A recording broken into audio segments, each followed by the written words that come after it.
Today I'm going to share with you some super fast and easy Dollar Tree DIYs that you can do for spring and Easter. Hello and welcome. My name is Jennifer. This is a little bit of Common Crazy where I love sharing easy DIYs and budget decor.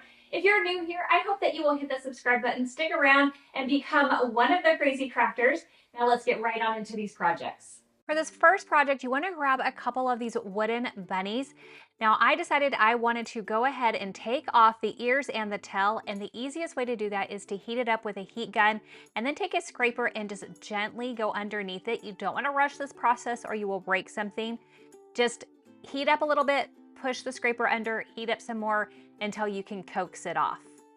You'll find that sometimes it comes off easier than others, but make sure you just have a little bit of patience. Once you get them all the way off, then you'll be ready for the next step. If you're gonna have kissing bunnies, make sure you flip one of them over, and then you wanna grab a couple pieces of scrapbook paper. I picked these up at Hobby Lobby. I adore this bunny one. It is absolutely so cute. To apply these, you want some sort of a decoupage medium. I'm using Mod Podge. I like the matte one. It's a little bit thicker, so I feel like I have more control over it. And I find the best results you get when you apply a thin coat completely all over your surface. Now with these being larger, I just go directly on, place the paper on, I smooth it out everywhere, and then you can do a loose cut around the bunny. Not being too fussy, you wanna make sure you have some scrap paper to finish off the ears and the tail. But once these completely dry, I'm gonna show you how I get the rest of that paper off. Now go ahead and take that scrap paper and you're gonna cover up your ears and your tail. Now I am doing opposite. So for the plaid, I'm going with the bunny paper. For the bunny paper, I'm using the plaid. And you, again, just apply that thin coat. And with this bunny paper, I'm being a little bit more careful about where I place it because I want more of the greenery and the flowers and less of the bunnies. So if you have a patterned paper like this, you might want to be a little bit more particular, and you won't find the need to be as particular if you have a repeated pattern like on that plaid one. Once all your pieces have dried, my favorite way to remove those edges is to just sand them off. Now, for the most part, you're gonna sand away from the paper. Every once in a while, I will go side to side to get it nice and smooth. I find that this gives me the cleanest, best results. Now, when it comes to doing that tail, it has kind of a scalloped edge, and so using the edge of the sandpaper is a really good way to get in between. Now, I know some people like to use like nail files to do this as well. I always have sandpaper on hand, so it's the easiest thing for me to grab, but of course you can try it with a nail file if that's your preferred method. If you find edges of your paper lifting up, take a little bit more Mod Podge and just apply it where it lifts, and then secure that down before you go ahead and reattach the inside of your ears and your tail. I find the quickest and easiest way to reattach the tail and the ears is just to use a little bit of hot glue and to place them where you need them. Now again, I said I was going with the opposite paper, and I love the contrast that these two papers have with one another. I think they are so cute. Now, aren't these the cutest little things? I just adore them. If you want to leave them like this, that's fine, but if you want them to be able to stand, simply grab yourself some of the Dollar Tree tumbling tower pieces. You're going to take 3 of them, glue them together, and then to apply them to your bunny, to stand your bunny up so that you know that your bunny is going to stay standing, and apply those to the back legs. And then you're going to take a single tumbling tower piece and apply that to the front leg of the bunny. And there you have it, 2 of the cutest little bunnies. Is this paper not just adorable? I absolutely love it. You're going to see how much I love it because I'm about to use it again.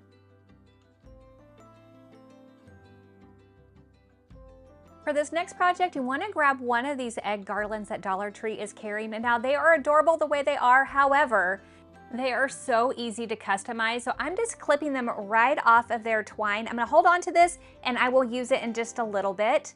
Again, I'm grabbing some more paper from Hobby Lobby.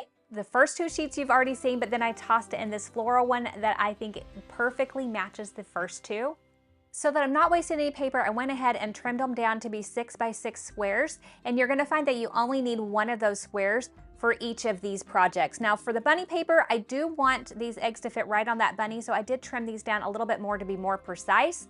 But other than that, I will be using 2 eggs per 6 by 6 square. To apply your paper, you just want to do a thin coat of Mod Podge. I cannot stress enough that it needs to be a thin coat. Now you can go in with your fingers and press it on to make sure it's nice and smooth, or you can use a brayer and roll it on as well. With the bunny paper, you want to make sure that you apply that bunny on part of that egg that you want that bunny to be. But with the other eggs, I simply just took my paper, I flipped it over, and then I placed the eggs upside down on top of that paper. And that way I could fit the 2 eggs on one piece of paper. Now, once these dry, I went in with my favorite technique and I just sanded off the excess paper to get some nice clean edges. I did find with the papers that had the 2 eggs, it's just easier to go ahead and cut them apart before you sand them. But after that, you have them all ready to go for the next step. Now, to prep these to go back on the garland, you do need to show where the holes are so you can thread your twine through. I find it easier to go from the back side and just kind of do a little piercing so you can see the holes from the front side. But then I like to take a pointy object. It doesn't matter what pointy object, just anything you have. And I then like to take it and push it towards the back. That way the paper is going in and not like popping out the front. It just makes it it makes it much cleaner than if you were to come in through the back. I hope that makes sense. To go on the garland as well, I'm adding some 20mm beads. To help this process go super easy, I'm just taking some tape, I'm adding it to the end of my twine, and then I roll it on and then I twist it as tight as I can, and it creates kind of like a needle-like thing, so it'll just thread through the beads and the eggs super easily. For my garland, I started off with 3 beads and then I did an egg, 3 beads, then an egg, and I just continued that pattern until I ended with another 3 beads at the very end of this. Now, what's great about this is I only picked up 1 package and only have 6 eggs, but you can double, triple, whatever size you need this to be, or whatever shape. If you did not go with eggs, you went with bunnies, it doesn't really matter. You really can customize this to your own needs. And when you're all done, you're just going to tie off your ends so that you are ready to hang this wherever you would like to display it. I think it is absolutely adorable. I really am in love with this paper. It's just fun, bright, festive, everything I want it to be.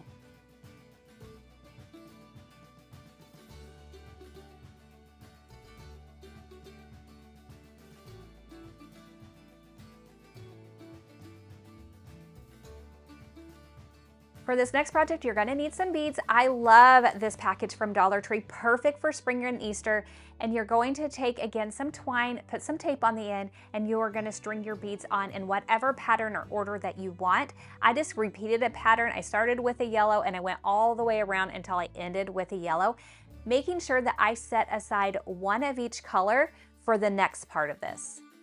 Once you have all your beads on here, then go ahead and tie it off into a knot so that it stays nice and secure. And then you're gonna move that to the side. We'll get back to it in a little bit. You're gonna grab another piece of twine, and now you're gonna add those beads that you have set aside, and you're gonna thread those on.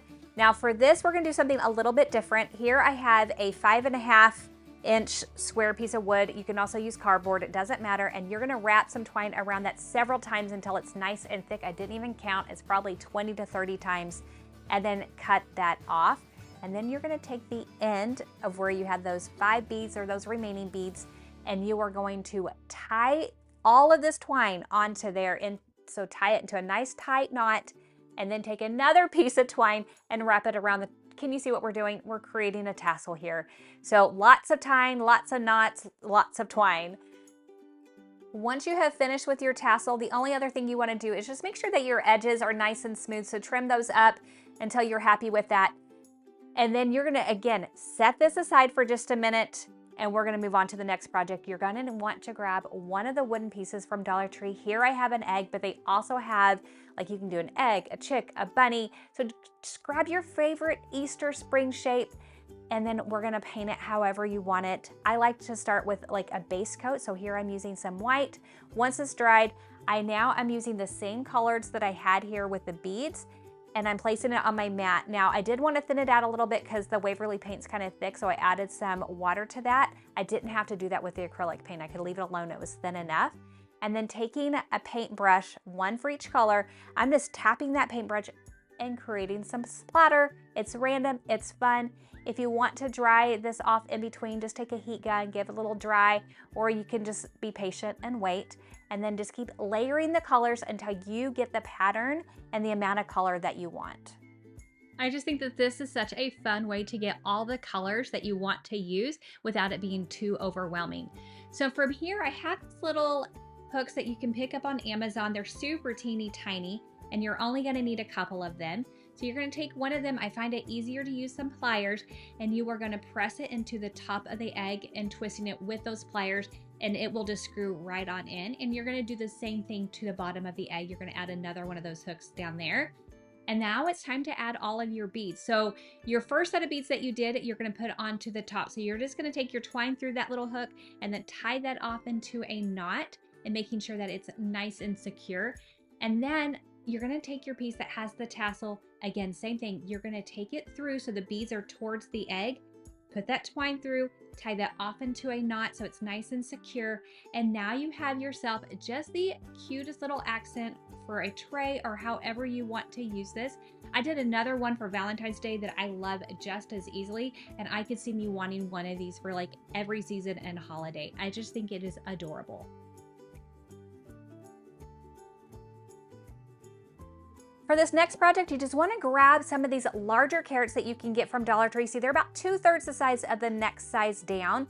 So you definitely want the big ones. Now I grabbed 2 packages because you want a total of 3 carrots. So one of them you can use for a different project in the future. And then you're just going to snip that stem right off. We are not going to need it. I'm using miter shears, but a good pair of scissors will do it too. But don't pop it with your fingers. You'll notice that you might break the foam inside the carrots.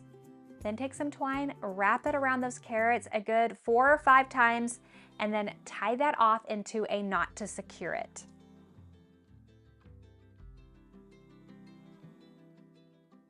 Now I want to zhuzh this up with a bow, so I simply take the twine around 3 of my fingers, stopping on the opposite side where I began, and I go around about 3 or 4 times when I do this. And then I pull that twine and put right in the center of where I tied the knot onto the carrots. And now I tie another knot around that twine to secure it down, creating that bow. Now the ends of those loops, as well as the ends of the original knot, I pull them all together and trim it. So now that I have like 4 little tails hanging down. Super easy, ready to decorate any spring or Easter setup that you have, and it only will take you a couple minutes to do it.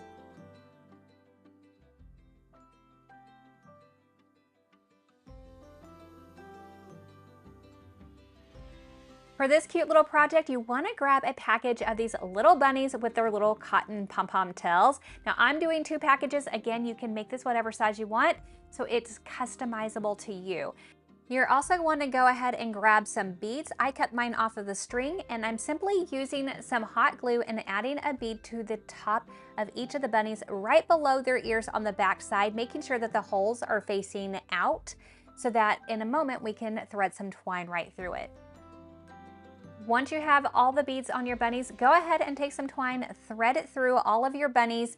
Now I did this and then I realized that the bottom needed some more weight, because do you see that my bunnies are slanted, and I don't like that. So all you need to do is add something to the bottom of your bunny. So I decided to go in with some larger wood beads to do that, and I just placed them onto the bottom of each bunny.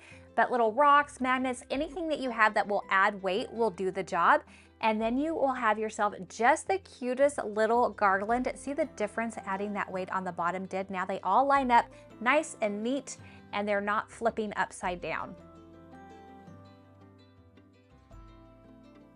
I hope you'll let me know which one of these was your favorite. If you're looking for some more spring and Easter inspiration, check out this video right here. Thank you so much for spending your time with me, and I'll see you in the next one.